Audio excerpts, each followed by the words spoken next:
My name is Diane Carr, and I've been an artist for maybe about 30 years. I have been an artist in Detroit all of these years until about 15 years ago when I moved up north. So I lived in Detroit, and I had a big warehouse space downtown in Detroit. And in Detroit I taught at different colleges and university. I taught at Wayne State for a while. And now I'm living up north in the woods and on a lake. It's very much my paradise. And I have a studio that we built right next to the house. I love my life.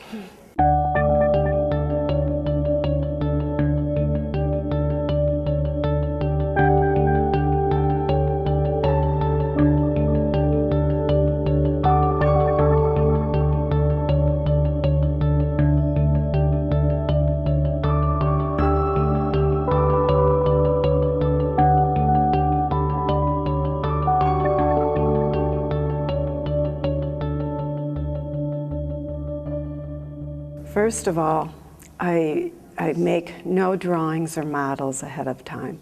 I really want to be surprised.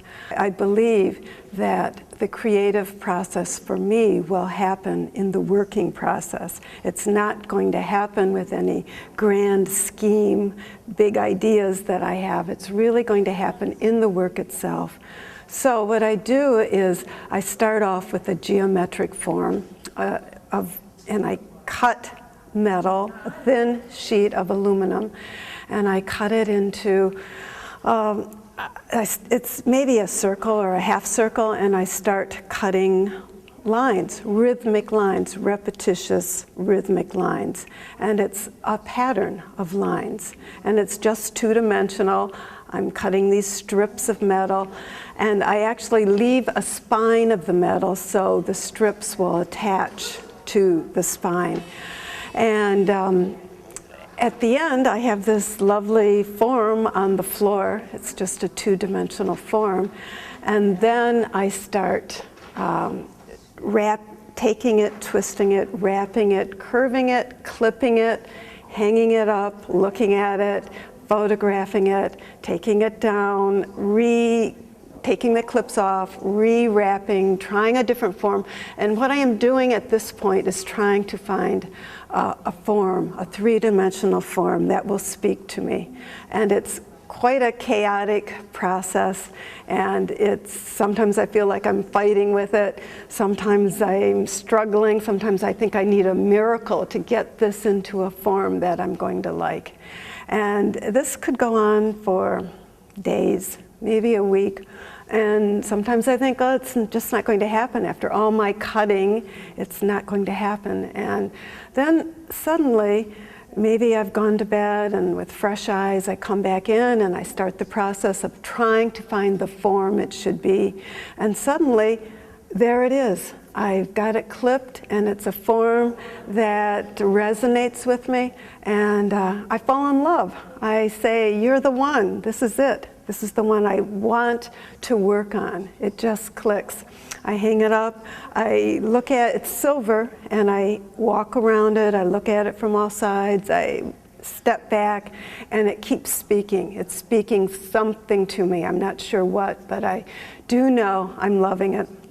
And at that point, I fasten it with rivets, and then there's the whole other process of painting. I hang it up, and I keep looking at it. Sometimes colors or feelings of what the piece is going to be about will start to come.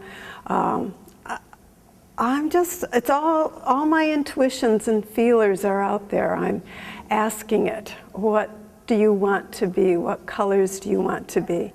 I get out little sheets of metal and I do practice colors. I've developed a painting technique where there are thin washes of paint. It's a thin wash, and then I sprinkle sand on the wash, and it kind of disperses the paint. and paint will coagulate around little grains of sand. And when it's dry, I often put another coat of thin paint on it.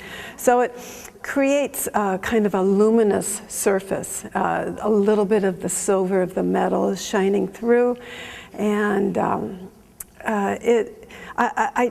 I don't want to be heavy-handed, and I don't want to have thick, gooey paint, and I don't want it to have brush strokes.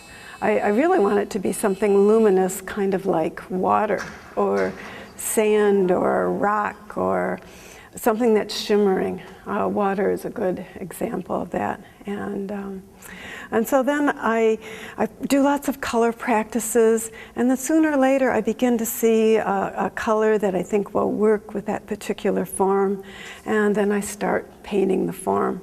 It never on the form turns out like my little experiments, because you can imagine the strips and the lines curve and wrap around, and I'm painting these strips. Actually, my whole body is pretty contorted, getting inside and outside, trying to paint the strips, and the paint is kind of running, and I'm sprinkling sand, and I'm working fast, and I'm hardly breathing. I'm so focused. I'm just concentrated on being in the moment and with this paint. A little too much water, a little too much paint, a little too much sand, it's not going to work. So it's a sensitivity of touch that I've developed, and I work really fast and hard with it. And by the time I finish painting it, I hang it up, and I'm just amazed. The names often, they always come after the piece. And again, they hang up, they hang around for maybe the names will come just like that. Sometimes the names come a year later, or a half a year later, or sometimes I'm working with names and throwing names around, writing names down, and they're not fitting. Again, it's just trying to find something that resonates with the piece. Truly, nature is the huge inspiration for me. Even when I lived in Detroit, I would spend a lot of time walking along the Detroit River, and I lived up inside of a big glass building, and the way light would reflect off of building sunlight, sunset time was beautiful. But I always wanted water. I always wanted to be close to water, and that's why I'm so happy that I'm now living on this little lake. And now that I'm up north, I'm living in the woods. I'm around growing things all the time. I love to watch light filtering through leaves, the way light filters across water. I have taken up kayaking, sea kayaking in a really big way.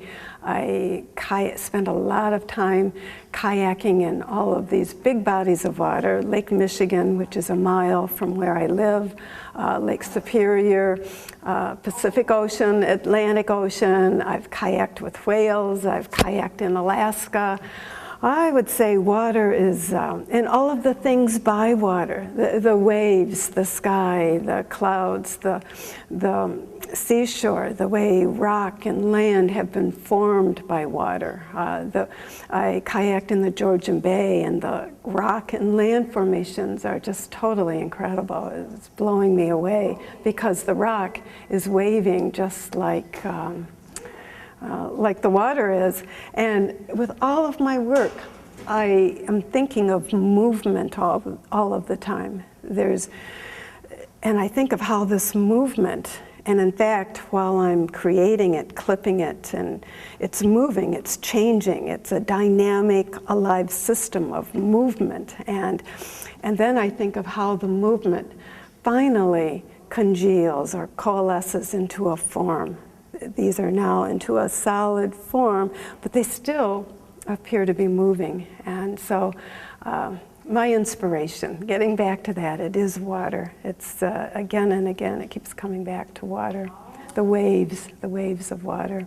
My tendency is to just hide away in the studio and work. And this body of work that's here now, it's 3 years worth of work.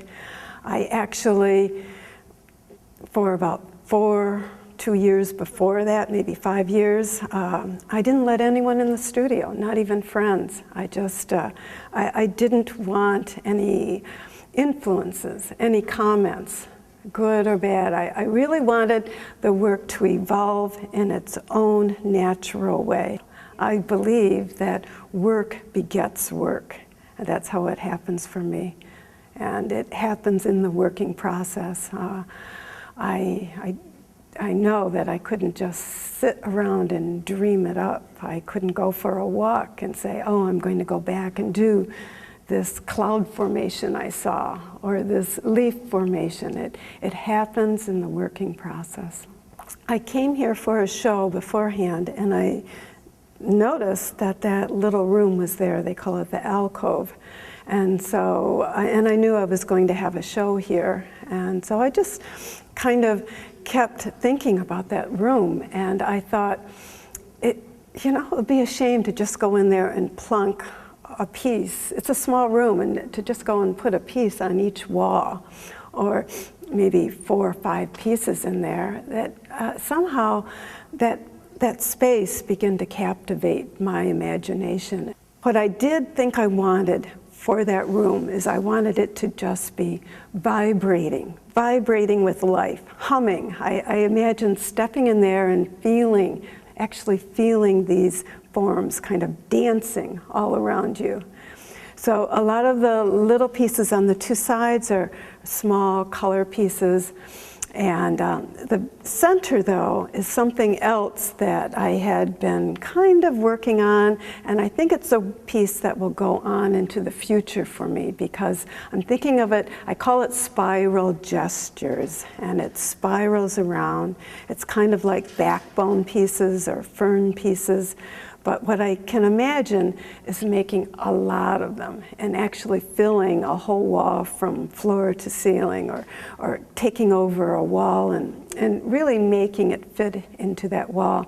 I knew that that wall was 11 feet, so I kind of made that piece fit that space. But I can imagine adding more pieces to it, having a different wall, and really taking that center spiral gestures into a whole other realm. I have a feeling that I'm creating my own flora and fauna. These are my creatures, and like I said, they surprise me when they're finished. They teach me things. Sometimes they give me a little bit of a direction for other pieces. But they're also different, and that's the other thing that I'm really excited about. The size, the form, the colorings, in fact, I think it's endless what I can do, the possibilities that my forms can take. I kind of feel like I've been cracked open, and I've cracked my work wide open, and that it's pretty much endless what I can do. It's really exciting to be in this kind of a creative flow in my life.